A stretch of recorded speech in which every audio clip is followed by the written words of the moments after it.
Hello. If you can't tell, I woke up at 6 a.m. thinking about Snake Eater Delta, and I haven't been able to go back to sleep since. So that's how my morning started. Pride's a bitch. And what got me thinking about this is surprising to say the least. Recently, I started a new job as a cashier, and I'm there. I see a million people a day, but there's a pattern that I've noticed amongst couples specifically, where I've seen multiple men in heterosexual relationships trying to seem tough in the fucking grocery store. And it's always in the same way. Every time I have a customer come up, I say, hello, yada, yada, yada. And I give them the spiel. I ask how their day has been. And we have a little chit chat. And if it's a couple, I especially make an attempt to say hello to both the man and the woman. But typically with couples like this, only the girlfriend will respond to me at all. She'll say hello back and ask how my day has been. Meanwhile, the fucking roided up juice head standing right next to her, fucking towering over her, is just glaring me down, not saying a word. Then once the transaction's over, the boyfriend will scramble for his debit card so that he can pay for everything in an attempt to save face or some shit. And the reason I say to save face is because the girlfriend's usually like, what are you doing? Her and I are usually just as off-put by this action that we're seeing in front of us. Sir, you're at the grocery store. The shit is not going to be recorded and put on fucking World Star. And yeah, well, it's nice to kind of look at actions that other people do and be like, ha ha ha, I'm more mature than them. I am also very prideful. Just in my own weird way. I really don't like asking for help. I don't like being told what to do at all. I don't know if that's pride or defiancy, but essentially the point is that giving into that part of yourself that immediately thinks, I'm right, everyone else is wrong, fuck you guys, I'm the best.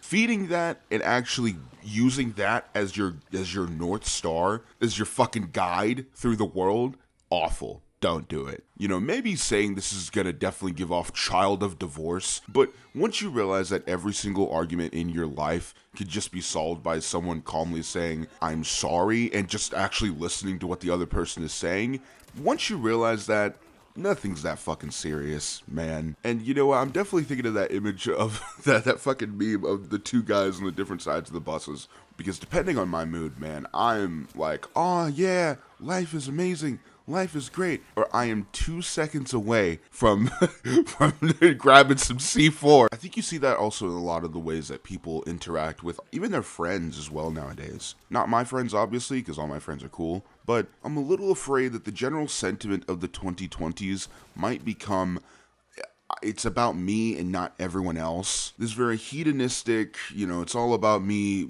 like the song from the Brats. Very self-centered view of the world, but packaged and sold as self-help. If you look at a decade and you look at its media, not just fictional, but non-fiction as well, you can sort of grasp a sense of what the culture felt like, even if you weren't really there. And even if it's not going to directly correlate to any one person's experience in that decade. Like, for instance, the 90s were extremely apathetic. The Cold War ended in 91, and there was nothing really else going on, and everyone was sort of like, well, we fixed it all. Racism's over. We did it, guys. There's nothing else to solve at all. And then Columbine happened, which definitely set the tone for the 2000s, and then 9/11 also happened, which irreversibly changed culture as we know it. But the point I'm trying to say is I fear that the 2020s might have grown into that apathy might have morphed and mutated into this weird sort of like, it is about me and I do not care about anyone else. Or me first, that sort of weird, very, very capitalistic, profit-motivated mindset has been merged into the self in a weird way. If people have made entire TikToks or whole accounts dedicated to posting about their friendship breakups or their actual breakups, and not in a way that's focused on their own personal growth, but in a way that's like a draw my life. I'm talking airing out all the dirty laundry, names, pictures, IP addresses. Super fucking weird, nasty panopticon shit, man. And I truly do think that all comes back to pride and ego. Because what benefit comes from that? Like, yeah, sure, you can pay your bills making weird TikToks, maybe, depending on how low your fucking bills are, because TikTok doesn't pay you a damn thing. They pay worse than fucking McDonald's, man. But, if it's not for the money, and you can make money on the internet doing anything, you could throw ass on the internet and make money.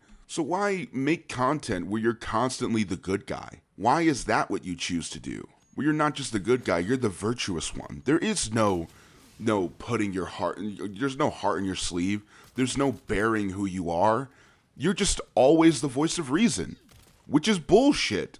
I don't trust any content creator who's like, I've never made a bad video, or I've never fucked up. You're stupid. You actually look dumb.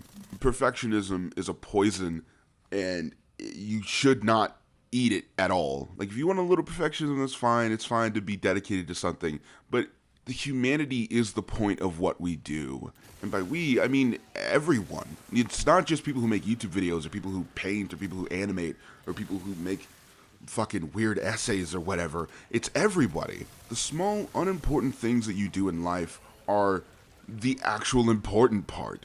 All the stuff that's told to us that can be replaced by a robot because it's more convenient, it's actually the shit that you should enjoy doing every day. So I guess this is also an anti-AI video. But that's every video I make. Fuck those guys. I fear I'm getting really off topic. The point I'm trying to make is that pride bad, ego bad, and buying into this idea of being a perfect self is something that, first of all, sounds like it's from a fucking self-help book. Everything that's too good to be true has a catch. And if there is no catch, then the catch is you. Our digital economy is entirely based on attention. And so if there is no product, the product is your eyes. Piglet, they took my fucking eyes. I actually have no clue where the fuck I'm going with this video anymore.